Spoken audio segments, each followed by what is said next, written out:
Meanwhile, down at Auburn, as they were on the practice field yesterday, our buddy Justin Hokanson, Auburn Live on 3 Sports, I think it was period number 5, and this is something that Alex Golesh has been doing for all 7 of the practices down in the Plains. He has a period that is known as the Iron Bowl period. Listen in.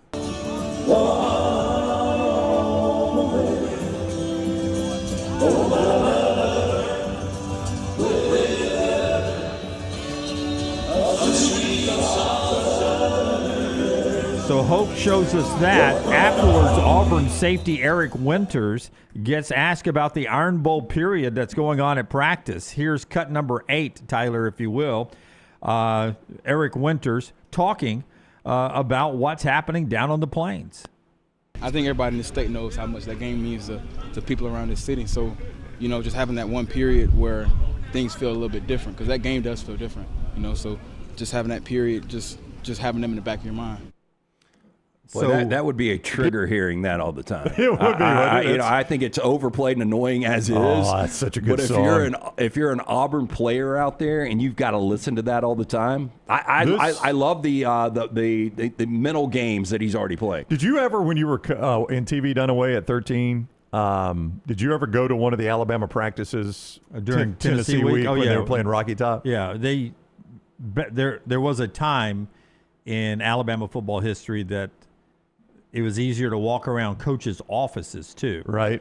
And they would play it inside the building. And they still do that, I still believe, though I can't get back, security reasons, back where the coaches' offices are. But I think during Tennessee week, you still get Rocky Top playing throughout the building in Tuscaloosa. But back in the day, 100%. It would play on the intercom during Tennessee week, but at practice, it would blare nonstop.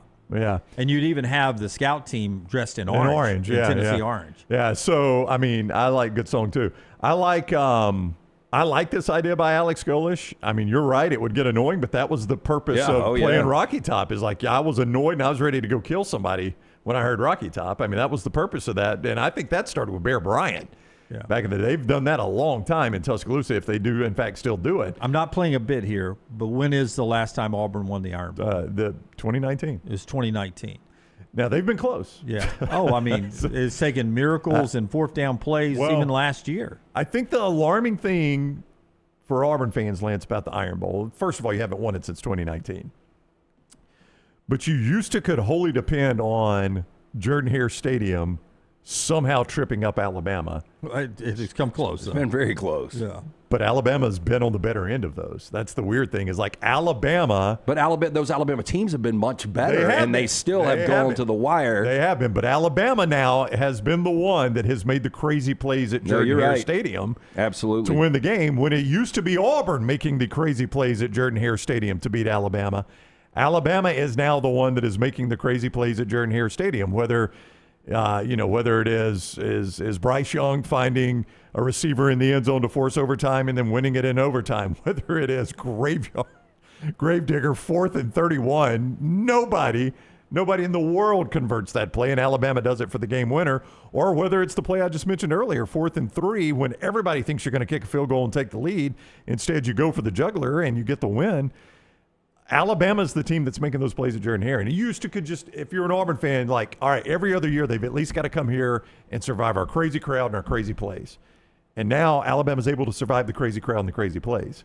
And they're making the crazy plays. So you don't even have that to depend on. You know what's crazy is somebody brought up, I had a guy over doing work at the house yesterday, and he was talking about Alabama, and he was like, I'm a big Alabama fan, but, man, these people, they're back and forth on DeBoer.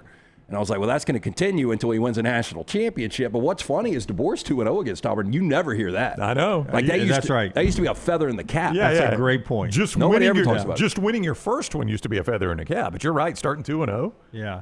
Nick Saban is the best that's ever done it. He didn't start 2-0. He started 1-1. Six in a row. 6 in a row for Alabama, matching the one for the thumb Tommy Tuberville time.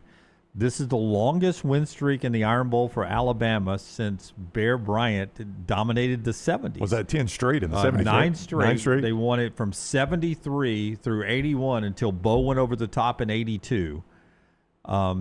That was nine straight Iron Bowls, if I count correct. Yeah, you're right. It's 9 straight, and only 2 were one-possession games. I mean, they were blowouts. Yeah. Well, and that's the other part of what I was just talking about. Like, you, as an Auburn fan, could count on the Jordan-Hare game at least being close. They haven't been close in Bryant-Denny. Yeah. I mean, the closest they've gotten in Bryant-Denny was that weird 2014 game where they led a lot of that game. The score is not really indicative of the way that game played out.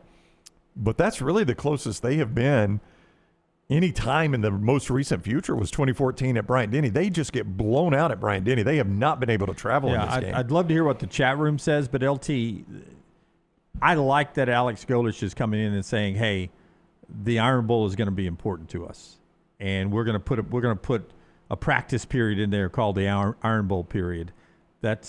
You don't shy away from it, and just beating Alabama isn't your goal, but that's going to help you a whole lot when it comes to recruiting and changing where this program is right now at Auburn. Well, I think steps. If you're in the SEC and you win the SEC, what do? You get to the college football playoff hands down. If you're in the SEC and you beat Alabama, your in-state rival, you're probably in a pretty good spot if you're good enough to beat them. So I think it is just, hey, here's what we need to take care of. Beat Alabama, win the SEC, and go win a national championship. I mean, that should be kind of the progression there. But back to your point, Brown, I mean, the last time they won in Tuscaloosa was 2010. It was the Cam. Yeah, Cam, who's already had an NFL career, retired, and is in a TV career, was the last quarterback to win at Jordan-Hare at Bryant-Denny Stadium. And outside of that, it was that wild night game, 55-44. That's the one I was talking about, 2014. Now, that's an 11-point Alabama win. Auburn led that game midway through the third quarter. I mean, that was a much closer game, and then that was just a bizarre game. Wasn't that a career Nick Marshall game as far as throwing the football? He went nuts in that game, and then Alabama scored a ton of points and got like a 20-something point lead, and then Auburn fought back in some garbage points at the end. That's as close as they've been, though. They get blown out in Bryant-Denny. The Hammer. This guy needs to win games. He ain't getting paid to be a DJ. Prove it on the field. Keith, rent-free. KGB doing mind tricks on his comrades. I mean, these are things you've got to do to rebuild a program, though. It might seem hokey, but we got some Hokies in there too. Yes, trust me. You've got to do something that's a little bit different, though. And look, I think putting an emphasis on this game, to your point, I think is super important for this program. Nicholas, Michigan had a Georgia period. How did that go? I don't remember the score of that game, but Georgia won. Blake, instead of focusing on Alabama, I believe they lost 6 other games last year, too. Back to the Michigan-Georgia period, I think the year Michigan had the Georgia period, they were expecting to play Georgia in the playoffs and didn't. That's true. When they beat Alabama and won the national championship. I think Alabama kept them from playing Georgia. I think you're right about that, actually. I think that is. Yeah. I think that's historically the way it happened. I thought the year they had the Georgia period at Michigan was the year they won the national championship. Go ahead. Yeah. Nicholas points out Alabama's been dominant in this rivalry at home. William, my goodness, they're obsessed with Alabama. Charles, Auburn hasn't been close in Tuscaloosa since 2010. Hang on. I got to get back up to this one. My thing just refreshed. By the way, Golesh knows everything's going to be dissected until he wins. There's no doubt. It's just the way it is. Jeff, why is Alabama mad about Auburn playing a song about Tennessee? That's always Auburn's clapback on Dixieland Delight. It's a song about Tennessee. Let's see. William, Auburn needs to worry about Georgia and LSU before Alabama.